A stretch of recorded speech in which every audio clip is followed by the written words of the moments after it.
The summons. The Celestial Accord had governed 3,000 star systems for 12 millennia without question.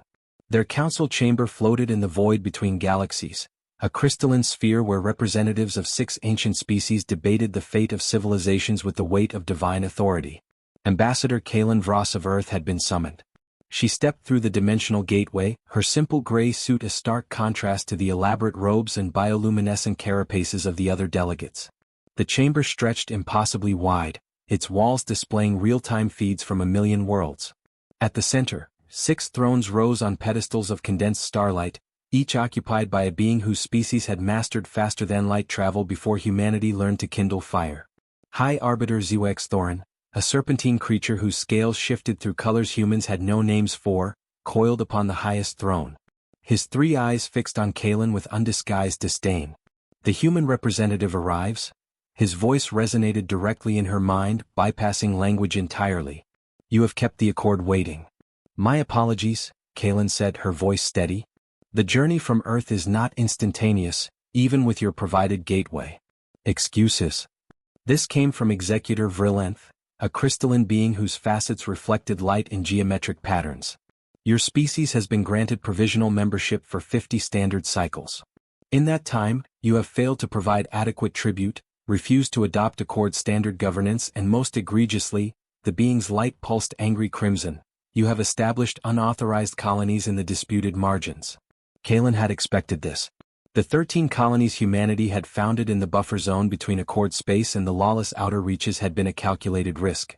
They were small settlements, barely 10,000 souls each, but they represented something the Accord couldn't tolerate: independence. The worlds we settled were unclaimed, Kaelin responded. According to Accord Charter, Article. Do not lecture us on our own laws, mammal. The interruption came from Warprime Kesthar, a massive arthropod whose species had conquered 200 worlds before joining the Accord. The disputed margins exist as buffer territory. Settlement implies ownership.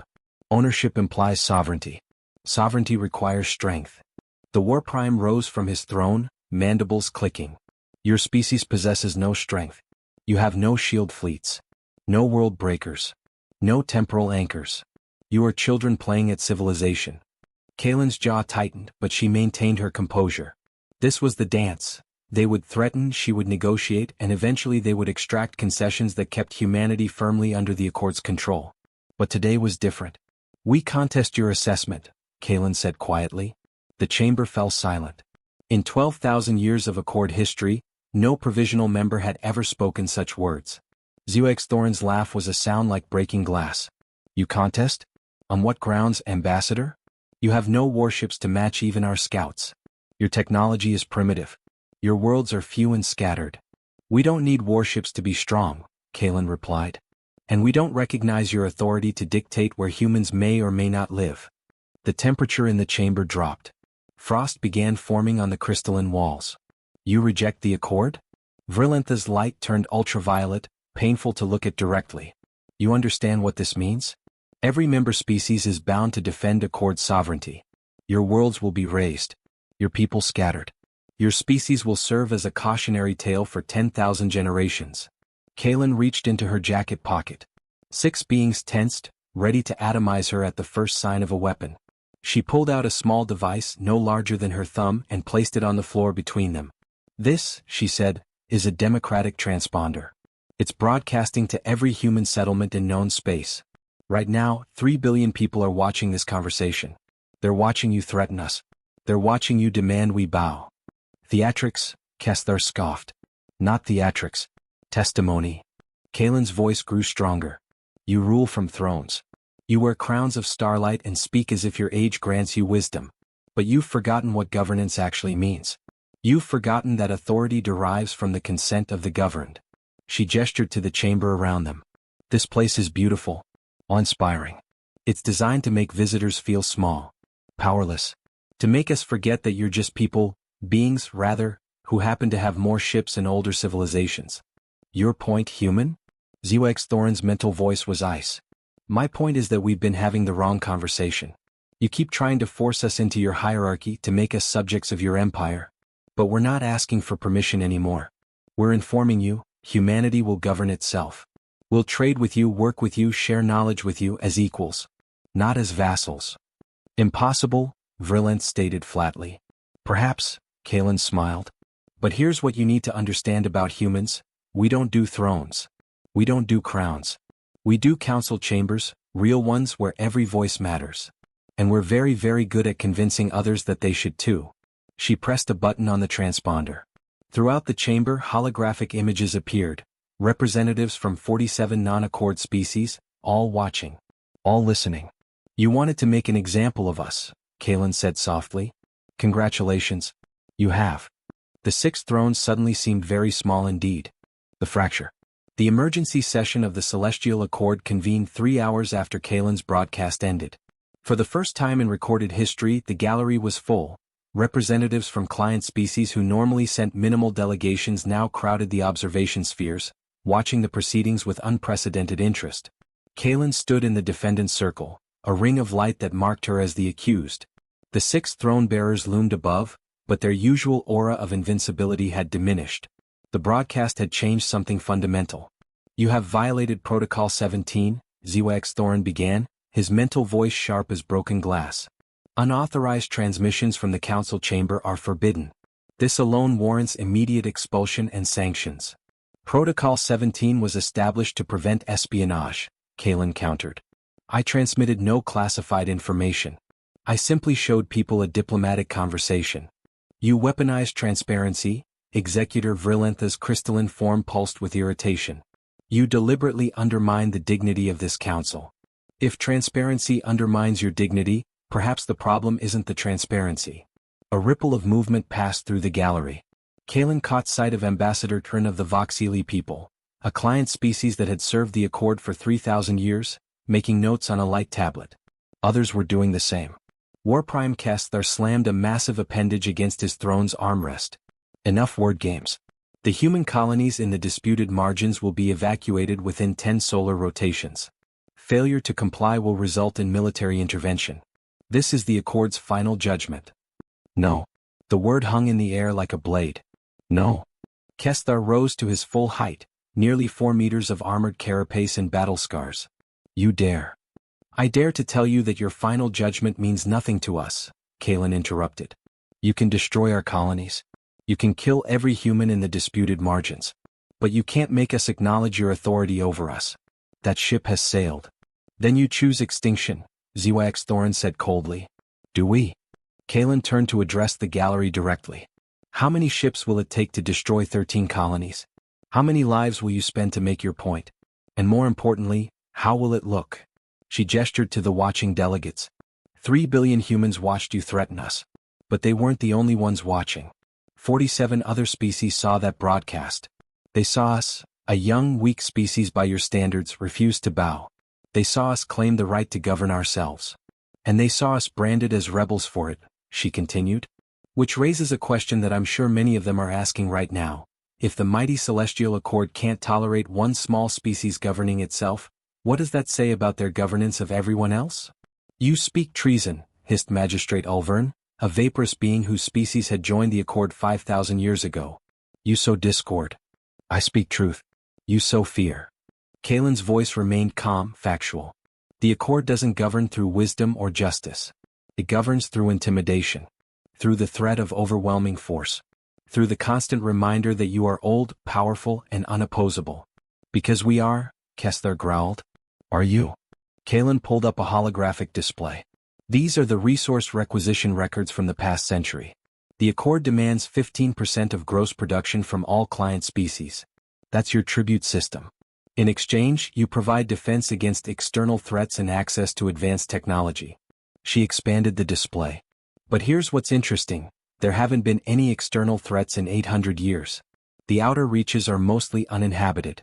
The few independent species out there are too scattered to pose any real danger. So what exactly are we paying for? Stability, Virulentha answered. Order. The prevention of interspecies conflict. You mean the prevention of competition, Kalen corrected. You've created a system where 6 species sit on thrones and everyone else pays rent for permission to exist. That's not governance. That's extortion with good branding. The gallery erupted in murmurs. Several delegates were now actively recording the exchange. Ziwax Thorin's eyes blazed. You forget yourself, human. The Accord has maintained peace for 12,000 years. Yes, I know. You mention it constantly. Kalen's expression hardened. But peace without freedom is just a prettier word for submission. And I think a lot of species here are starting to realize that. She turned back to the gallery. Humanity isn't special. We don't have unique technology or ancient wisdom. We just have one thing. We remember what it's like to throw off rulers who claim divine right to govern. We've done it dozens of times in our own history. Kings, emperors, tyrants, we've toppled them all not because we're strong but because we refuse to accept that anyone has the right to rule us without our consent. And here's my message to everyone watching. You don't have to accept it either. The silence that followed was absolute. Finally Xuexthorin spoke, his mental voice carrying the weight of millennia. You have made your position clear, Ambassador Vros. The Accord's response will be equally clear. Warprime Kesthar, dispatch the 7th Fleet to the disputed margins. Show these humans the price of defiance. Kesthar's mandibles clicked in satisfaction. With pleasure, High Arbiter. Kalen had expected this. Hoped it wouldn't come to it but expected it nonetheless. Then I suppose, she said quietly, we'll see if your weapons are as impressive as your thrones. The Gambit. The 7th Fleet was legend. 12 dreadnought-class vessels, each capable of glassing a planet in hours, supported by 300 escort ships and carrying enough firepower to sterilize a solar system. Warprime Kesthar himself would command from the flagship Inevitable Judgment. They would reach the first human colony in the disputed margins, New Providence, in 18 standard hours. Kalen stood in the small apartment the Accord had provided for Earth's delegation, watching the departure of the fleet through the chamber's external feeds. Captain Marcus Okafor, Earth's military attaché, stood beside her, his expression grim. They're not bluffing, he said. No, they're not. Kalen's voice was steady, but her hands trembled slightly. Marcus, contact Admiral Chin. Execute Protocol Lionheart. Kalen, we discussed this. Even if it works. It has to work. Contact her. Now. Marcus moved to the secure communication terminal, his movements reluctant. Kalen understood his hesitation. What they were about to do would either save humanity or doom it entirely. 6 light-years away, aboard the Earth Defense Force flagship Common Ground, Admiral Sarah Chen received the encrypted message. She read it 3 times then looked at her executive officer. XO, Sound General Quarters. All ships, prepare for quantum displacement. Admiral, the calculations for simultaneous displacement of the entire fleet are within acceptable parameters, Chen finished. We've run the simulations 40,000 times. It'll work. And if it doesn't? Then we'll have died trying to save 300,000 colonists. Chen strapped into her command chair. I can live with that. Or die with it as the case may be. The Earth Defense Force wasn't impressive by Accord standards. 27 ships total, 1 carrier, 8 cruisers, 18 destroyers. No dreadnoughts. No planet killers. Their weapons were primitive, their shields barely adequate for sustained combat.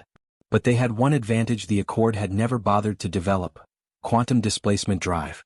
Traditional FTL was predictable. Ships entered hyperspace, traveled along established lanes, and emerged at calculated points. The Accord had perfected this 10,000 years ago. Their ships were faster, more efficient, more reliable. Quantum displacement was none of those things. It was experimental, dangerous, and had a 5% failure rate that meant ships sometimes emerged in completely wrong locations, or didn't emerge at all. But it was instantaneous and it could put you anywhere. All ships reporting ready, Admiral, the XO announced. Coordinates locked on New Providence outer orbit. Displacement in 3, 2, 1, execute. The fabric of spacetime bent, twisted, and screamed. 27 human ships ceased to exist in Earth orbit and simultaneously existed in the disputed margins, 16 light-years away. All 27 ships arrived intact, scattered across a 10,000-kilometer sphere around New Providence. It was the most successful simultaneous displacement in human history. I'll be damned, the XO whispered. It actually worked. Deploy defense grid, Chen ordered. Orbital platforms, mines, everything. We have 18 hours before they arrive. Let's make them count. Aboard the Inevitable Judgment, Warprime Kesthar reviewed the tactical display with satisfaction. The human colonies were scattered across 9 systems in the disputed margins. They would begin with New Providence, make an example of it, and the others would evacuate willingly rather than face annihilation. Warprime, his sensor officer called out, detecting quantum displacement signatures in the New Providence system. Composition? uncertain. The signatures are unusual, not Accord standard. A cold feeling settled in Kesthar's thorax. Show me. The tactical display updated. 27 contacts, human configuration. His mandibles clicked in what might have been laughter or might have been respect. The humans have deployed their entire fleet to defend one colony. Brave but futile. He turned to his weapons officer. When we arrive, target the largest ship first. Disable, don't destroy. I want prisoners to parade before the council as examples. As you command, War Prime. 17 hours later, the 7th Fleet emerged from hyperspace at the edge of the New Providence system. They had expected to find a lightly defended colony world, perhaps a few orbital defense platforms, certainly nothing that would pose a genuine threat. Instead, they found a coordinated defensive network that made Kesthar's tactical officer whistle through his breathing spiracles. War Prime, they've seeded the entire approach vector with kinetic mines. Orbital platforms with what appear to be modified fusion drives, crude but potentially effective as weapons. And their fleet is deployed in a defensive sphere around the planet. Numbers mean nothing, Kesther said, but there was less certainty in his voice. Advance to optimal firing range. All ships maintain formation. The 7th Fleet moved forward with the inexorable confidence of a force that had never known defeat. Incoming transmission from the human flagship, the communications officer reported. On screen. Admiral Chen's face appeared, her expression calm. War Prime Kesthar, this is Admiral Sarah Chen of the Earth Defense Force. You are ordered to withdraw from this system immediately. Kesthar's laugh was genuine this time. Admiral, your bravery is commendable, but mathematics is mathematics. You have 27 ships. I have 312. You cannot win this engagement. You're right, Chen agreed. We can't win. But we can make it so expensive that even winning looks like losing. Tell me, War Prime, how many ships are you willing to lose for one colony? How many of your warriors will you spend to prove a point? Kesthar leaned forward. All of them if necessary. The Accord does not negotiate with rebels. Then, Chen said quietly, let's find out what happens when an unstoppable force meets a thoroughly unreasonable obstacle. The price of defiance. The Battle of New Providence lasted 7 hours and 43 minutes. It would be studied in military academies across 100 worlds for generations to come, not because of its scale but because of what it revealed. War Prime Kesthar opened with a demonstration of overwhelming force. 6 dreadnoughts unleashed synchronized particle beam barrages designed to vaporize the orbital defense platforms in a single strike. It was textbook Accord tactics. Shock and awe, immediate capitulation. The platforms exploded as expected. But in their death throes, they released payloads that the Accord sensors had missed, thousands of reflective chaff canisters that dispersed into clouds of metallic particles, creating sensor dead zones across 3,000 cubic kilometers of space. Clever, Kesthar admitted, watching his tactical display fragment into static. They're masking their fleet's movements. War Prime, we're detecting multiple. The inevitable judgment shuddered as something slammed into its port shields. Alarms blared. Impact analysis. Kinetic projectile, approximately 2 tons, traveling at 0.03 light speed. Shields held, but that impact signature. Another impact. Then another. The sensor officer's voice carried genuine surprise. They're using mass drivers. Ancient technology, but accelerated to relativistic velocities. Impossible, Kesthar's tactical officer protested. The power requirements alone. They're harvesting energy from the star, the science officer interrupted, pulling up scans of the inner system. There are 6 collection satellites in close solar orbit, beaming power to the platforms via microwave. Crude, inefficient, but effective. Kesthar felt something he hadn't experienced in 300 years of warfare: uncertainty. The humans were fighting with Stone Age weapons elevated to near-modern effectiveness through sheer audacity. All ships advance. Destroy those power satellites. The 7th Fleet surged forward, directly into the second surprise. The fusion drives on the orbital platforms weren't modified drives at all. They were bombs.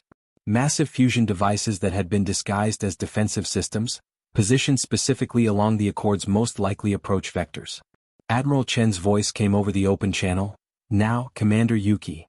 Lieutenant Commander Yuki Tanaka, aboard the EDF destroyer Persistence, pressed a button. 42 platforms detonated simultaneously. They weren't positioned to destroy ships. The Accord shields would have held against even fusion explosions. Instead, they were shaped charges, directing their force to create massive electromagnetic pulses. The Seventh Fleet's shields flickered. Ship's systems went dark for precious seconds. And in those seconds the human fleet struck. 27 ships against 300 should have been a massacre. And it was just not the massacre Kessler had expected. The human ships didn't try to engage in direct combat. Instead, they used quantum displacement and microjumps, appearing at point-blank range, launching torpedoes, and disappearing before return fire could connect. It was insane, desperate, and absolutely devastating to Accord tactical doctrine. "They're using quantum displacement tactically," the sensor officer shouted over the chaos of alarms. "That shouldn't be possible. The power requirements, the calculation time. They don't care about efficiency," Kessler realized. "They're burning out their drives with every jump. They know they won't survive this battle, so they're spending every resource without hesitation." A human cruiser materialized 300 meters from the dreadnought Eternal Dominion, launched a full spread of fusion torpedoes directly into its hangar bay, and quantum jumped away, but not fast enough. The dreadnought's point defense system shredded the cruiser as it displaced, and it emerged from its jump in 3 separate pieces. But the torpedoes had already detonated. Eternal Dominion listed, atmosphere venting from multiple hull breaches. "First blood to the mammals," Kessler's tactical officer said grimly. The battle devolved into chaos. The humans fought like cornered animals, suicidal and relentless. They used their own damaged ships as kinetic weapons, ramming them into Accord vessels. They detonated reactors in proximity to dreadnoughts. They sacrificed 2 ships to destroy one. And slowly, inexorably, the mathematics shifted. By hour 4, the Seventh Fleet had lost 48 ships. The entire human fleet was destroyed or disabled, but the colony remained intact, its planetary shield still operational. "War Prime," his executive officer said quietly, "at current attrition rates, conquering this single world will cost us 160 vessels. Command is requesting tactical assessment." Kessler stared at the tactical display. They were winning. Of course they were winning. But the price? "Continue the assault," he ordered. "Bring the dreadnoughts into planetary bombardment range." 3 more hours. 73 more ships lost, mostly to the automated defense systems the humans had seeded throughout the system. Systems that kept fighting even after every human ship was destroyed. Finally, the inevitable judgment achieved firing position over New Providence. Kessler could see the colony below, agricultural domes, residential sectors, schools. 300,000 humans who had chosen to build lives here rather than bow to the Accord. "Target the capital complex," he ordered. "Prepare for War Prime incoming transmission." From Earth. Ambassador Vross. Kalen's face appeared on screen. She looked exhausted, older somehow. "War Prime. You've won. New Providence's defenses are depleted. You can destroy the colony now." "I intend to." "I know. But before you do, I want you to know that every moment of this battle has been broadcast across known space. 47 species watched you spend 92 ships to defeat 27. They watched you take 7 hours to overcome 1 colony." She leaned forward. "You wanted to make an example of us. You have. You've shown everyone exactly how much it costs to enforce the Accord's will. And now they're all doing the same math I am. If it costs this much to conquer 1 human colony, how much would it cost to conquer all of them? How much would it cost to hold us down?" Kessler's mandibles tightened. "Your point?" "My point is that you can destroy New Providence. But you can't destroy the question we've planted in everyone's minds. What if we all said no?" The War Prime terminated the transmission and gave the order. New Providence's shields failed under sustained bombardment. The colony was evacuated. The humans had, at least, prepared for that possibility. Not 1 civilian died. But the cost was recorded, broadcast, calculated. And the galaxy began to wonder. The Council divides. The emergency session of the Celestial Accord was different from any that had come before. The gallery wasn't just full, it was overflowing. Representatives from client species crowded every available space, and for the first time in the Accord's history, they were speaking among themselves rather than maintaining the traditional respectful silence. Kalen Vross stood once again in the defendant's circle, but this time she wasn't alone. Beside her stood the survivors of Admiral Chen's fleet, 17 officers who had fought at New Providence, their uniforms bearing scorch marks and their faces carrying the weight of lost comrades. The 6 thrones remained elevated, their occupants arranged in judgment. But something had changed. The crystalline walls of the chamber, normally displaying feeds from across the Accord's territories, now showed something different: protests. On Voxael Prime, 10,000 citizens gathered outside their planetary assembly, holding signs demanding a referendum on Accord membership. On Tietrishin homeworld, the industrial guilds had announced a tribute strike. Even on some of the Accord species' own colony worlds, demonstrations challenged the status quo. High Arbiter Zux Thorin's mental voice cut through the murmuring crowd like a blade through water. Ambassador Vross, you have achieved your goal. The galaxy watches. Are you satisfied with the chaos you've created? I'm not satisfied with anything that's happened, Kalen replied honestly. 300,000 people lost their homes. Thousands of warriors on both sides died. But I'm not the one who chose violence, High Arbiter. That choice was yours. You provoked it through your defiance. I claimed a right. You chose to answer with war. Those are not equivalent actions. Executor Virlentha's crystalline form pulsed with irritation. Semantics. You knew the consequences of your actions. I knew you would threaten us, Kalen agreed. I hoped you might be wiser than your threat suggested. I was wrong. Warprime Kesthar rose from his throne, his massive form dominating the chamber. Unlike the others, he showed no anger, only a grudging respect that surprised everyone present. The human warriors fought well, he said, his voice carrying across the chamber. Better than well. They fought with a ferocity and cunning I have rarely seen. They made us pay for every meter of space, every second of time. In 300 years of warfare, I have never encountered such determined resistance. He paused, mandibles clicking thoughtfully. Which is precisely why they must be destroyed. A species this dangerous cannot be allowed to exist outside Accord control. They are too innovative, too reckless, too willing to die for principles. Today it cost us 92 ships to conquer one colony. Tomorrow they will improve their tactics. In a decade they might cost us everything. You prove my point, Warprime, Kalen said. You fear us not because we're strong but because we refuse to accept your authority. And that refusal is contagious. It is a disease, Magistrate Ulvern interjected, the vaporous being coalescing into a more solid form. You have infected the lesser species with dreams of independence. Already, 12 client species have submitted petitions for increased autonomy. For have threatened to withhold tribute. This instability threatens everything the Accord has built. Perhaps what you've built deserves to be threatened. A new voice rang out. Every eye turned to the gallery. Ambassador Trin of the Voxili people stood, his 4 arms spread wide in a gesture of formal declaration. For 3,000 years, my people have served the Accord faithfully, Diran said, his voice steady despite the enormity of what he was about to do. We have paid tribute, followed decrees, and accepted the wisdom of the throne-bearers without question. We did this because we believed the Accord represented order, stability, and justice. He gestured to the displays showing the protests. But the humans have shown us something we had forgotten, the difference between order and oppression. At New Providence, we saw a young species willing to die rather than submit to rule they did not consent to. And we asked ourselves, when did we consent? When did any of us truly choose to be governed by the Accord? Sit down, in. Zux Thorin's mental command carried the weight of absolute authority. You speak sedition. I speak truth. Ditron's voice rose. The Accord exists not by the will of the governed but by the threat of force. The humans have not created this instability, they have merely revealed the instability that always existed beneath your facade of eternal order. Other delegates began to stand. First 1, then 3, then dozens.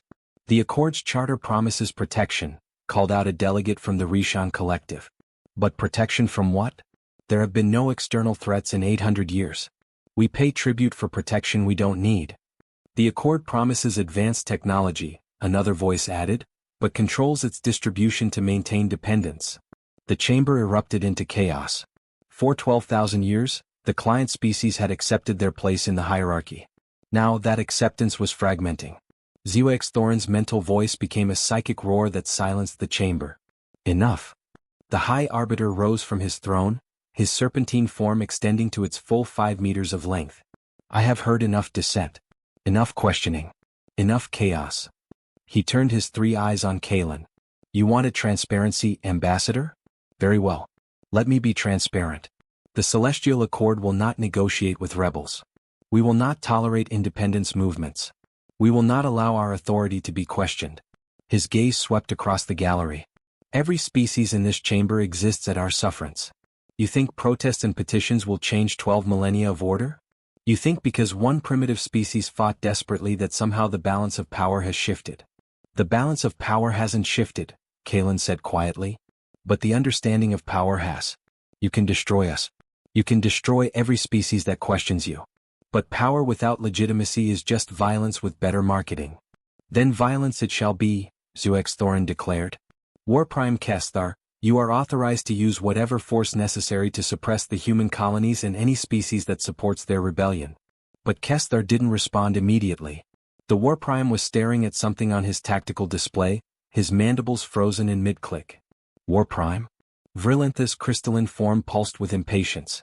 You have your orders. Aye. Kesthar looked up, and for the first time in anyone's memory, the legendary warrior appeared uncertain. High Arbiter, we have a problem. The tipping point. The tactical display that War Prime Kesthar projected into the center of the chamber showed the current disposition of the Accord's military forces. It should have been reassuring.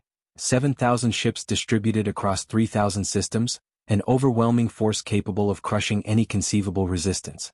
But the numbers told a different story. Explain, Thorin commanded.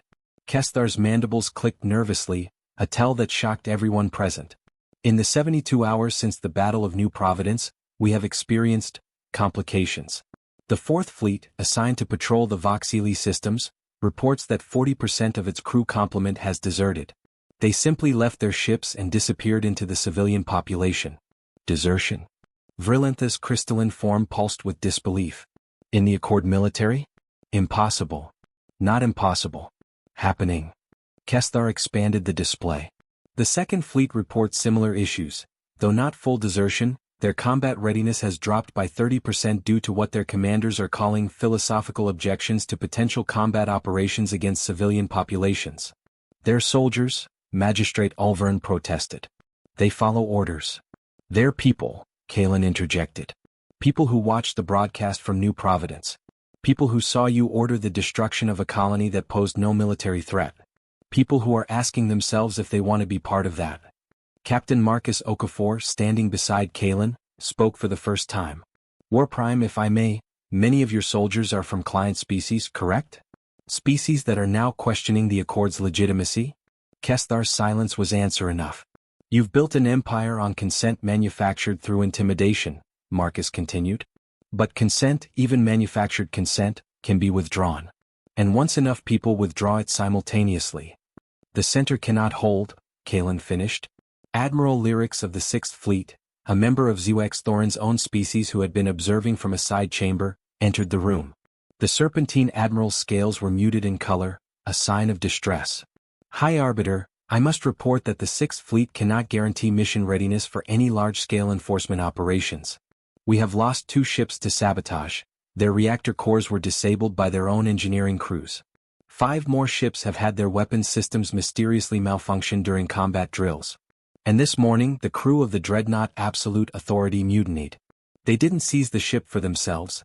They simply locked themselves in non-essential areas and refused to staff their duty stations. The chamber fell silent. How? Thorin's mental voice was ice. How have the humans accomplished this in mere weeks? We didn't accomplish anything, Kalen said. We just asked a question, what if you said no? Turns out, a lot of people were already wondering the same thing. They just needed to know they weren't alone in wondering.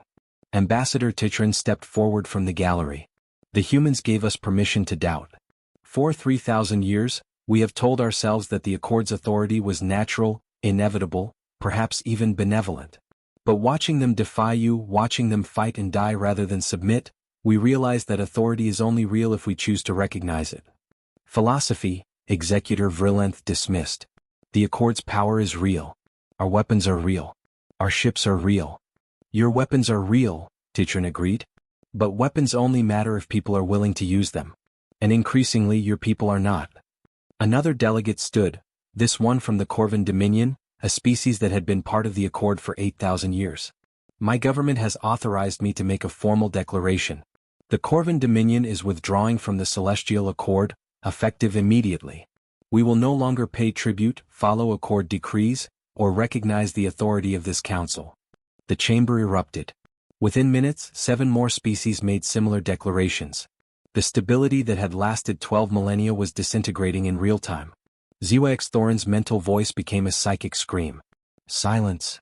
The High Arbiter descended from his throne for the first time in living memory, his massive serpentine form coiling on the chamber floor. You forget yourselves. All of you. The Accord exists because without it there would be chaos. War between species. Competition for resources. The strong would dominate the weak. You mean different strong would dominate different weak, Kalen said. Your problem isn't with domination, High Arbiter. It's with competition. Our problem, Zwax Thorin hissed, is with species too ignorant to understand that order requires hierarchy. That peace requires authority. That civilization requires rulers. No, Kalen said simply. It doesn't. She pulled up a holographic display, not a weapon schematic or tactical readout, but a document. The text was dense, formatted in multiple languages. This is the Charter of the Cooperative Systems Alliance. It's a treaty we drafted 3 weeks ago, anticipating this moment. It establishes a framework for voluntary cooperation between sovereign species. No tribute. No hierarchy. No thrones. She looked around the chamber. Instead, it creates a council, a real council where every member species has equal voice. Where decisions are made by consensus, not decree. Where membership is voluntary and can be withdrawn at any time. Where the only authority the council has is the authority that its members choose to grant it. Anarchy, Vrilenth declared. Democracy, Kalen corrected. And before you dismiss it, you should know that 43 species have already signed it. Including, as of this morning, the Voxili, the Rishon, the Corvin, and 17 others who were part of the Accord. Warprime Kestler studied the document, his tactical mind already running calculations. This alliance of yours. How will you defend yourselves? The Accord still commands 5,000 ships. Even with desertions, we could destroy your fledgling coalition in months. You could, Marcus Okafor agreed. At a cost of what, 2,000 ships? 3,000? And how many more species would that push into our alliance? How many more of your own warriors would desert rather than participate in what would essentially be genocide? You're asking us to do the math, Admiral Lyric said quietly, understanding dawning. The same math you did at New Providence. Exactly, Kalen confirmed. You can try to hold your empire together through force. But every action you take will cost you resources, legitimacy, and loyalty. The question isn't whether you can destroy us, it's whether you can afford to. Zwax Thorin was silent for a long moment. Then, and if we choose not to fight? If we allow this rebellion to succeed? Then it's not a rebellion, Kalen said. It's a revolution. And you're invited to join it. No throne, no crown. 6 months later, the Celestial Accord's council chamber was being dismantled. Kalen Vross watched from an observation platform as engineering crews carefully removed the 6 thrones that had dominated the space for 12,000 years. They would be placed in a museum, a reminder of how civilizations could govern, and a warning about the cost of unchecked authority. Strange to see it empty, a familiar voice said behind her. She turned to find Warprime Kestlar, though he no longer used that title. He had resigned his commission 3 months ago, one of hundreds of senior Accord military officers who had chosen to step down rather than enforce a system they no longer believed in. Not empty, Kalen corrected. Just different. Where the thrones had been, construction crews were building something new. Instead of elevated pedestals for 6 rulers, they were creating a circular chamber with seats arranged in concentric rings, space for representatives from 97 species, all at the same level, all with equal voice. The Cooperative Systems Alliance, Kestler said, testing the words. You really think this will work? A council where no one has final authority? Where every decision requires consensus? I think it's better than the alternative, Kalen replied. Will it be slower? Absolutely. Will there be arguments, deadlocks, frustrations? Constantly. But that's what governance looks like when you actually have to convince people instead of just commanding them. The Accord brought 12,000 years of peace. The Accord brought 12,000 years of submission that you called peace. Kalen's voice was gentle but firm. There's a difference between an absence of war and true peace. True peace requires justice, and justice requires that people have a say in how they're governed. Kestlar's mandibles clicked in what Kalen had learned was his species' version of a rueful laugh. You know, when I first received orders to destroy New Providence, I thought it would be simple. Another lesson in obedience. Another demonstration of the Accord's power. What changed? Your warriors changed it. They fought knowing they couldn't win, but they fought anyway because they believed they had the right to govern themselves. That belief was stronger than our weapons. He paused. I've been a soldier for 300 years. I've conquered 47 worlds. I've never seen anything like what I saw at New Providence. Desperation? Conviction. Kessler turned to look at the construction below. The accord ruled through fear. Through the certainty that resistance was futile. But your people proved that some things are worth dying for, and once enough people believe that, fear stops working. Ambassador Tatron joined them on the observation platform, carrying data tablets filled with the new alliance's proposed regulations. The working group on resource sharing has finally reached a compromise. Only took 6 weeks of negotiation.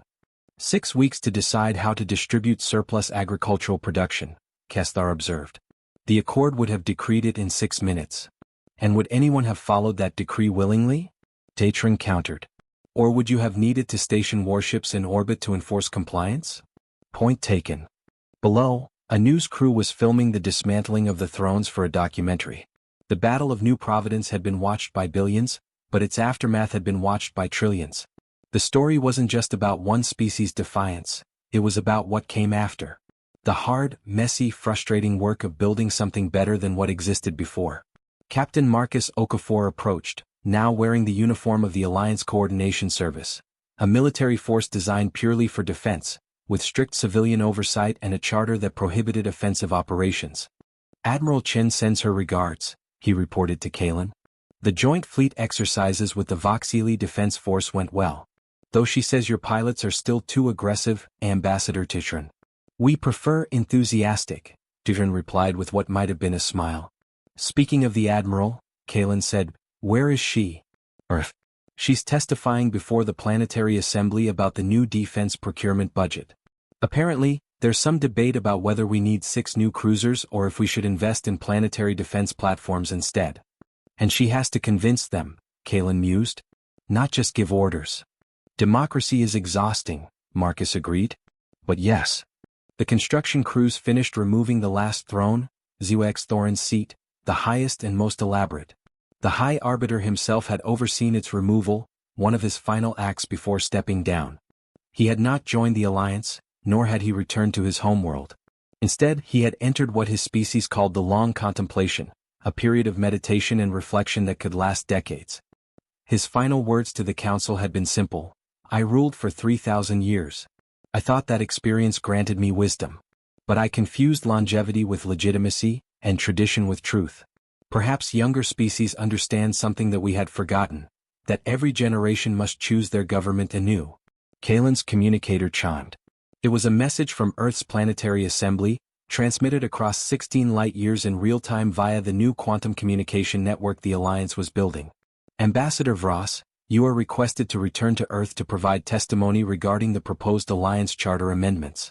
Your presence in 6 weeks would be appreciated. Not ordered. Not commanded. Requested. She smiled and sent her confirmation. What are you thinking? Marcus asked. I'm thinking that 6 months ago I stood in this chamber and told the most powerful beings in the galaxy that humanity doesn't do thrones or crowns. That we do council chambers where every voice matters. She gestured to the construction below, 97 seats arranged in a circle, no one higher than anyone else, no symbols of authority beyond the authority granted by consent. I'm thinking we actually did it. We started it, Marcus corrected. Building something is harder than tearing something down. There will be challenges ahead. Species will disagree. The Alliance might fracture. We might fail. We might, Kalen agreed. But we'll fail on our own terms, making our own choices, with no one sitting on a throne telling us what we must do. She looked at Kessler, at Tatron, at Marcus, representatives of 4 different species who months ago had been on opposite sides of a conflict. Now they stood together, equal partners in an uncertain experiment. No throne, no crown, she said quietly. Just humans and everyone else who's willing to try something different, sitting in a council chamber, arguing, debating, and building something better together. Think it'll work? Kessler asked. I think, Kalen replied, that's the right question. Not, will you obey, but, will this work? Not, do as I command, but, what do you think? Not, I decree, but let's try. She watched the sun set through the chamber's crystalline walls, casting light across the empty space where 6 thrones had stood for 12,000 years. It's a start, she said. And sometimes that's all you need. The construction crews continued their work, building something humanity had always believed in but had never quite achieved on a galactic scale. Government of the people, by the people, for the people. No throne required. No crown necessary. Just people, human and otherwise, trying to figure out how to live together with dignity, freedom, and equality. It wouldn't be easy, but it would be theirs.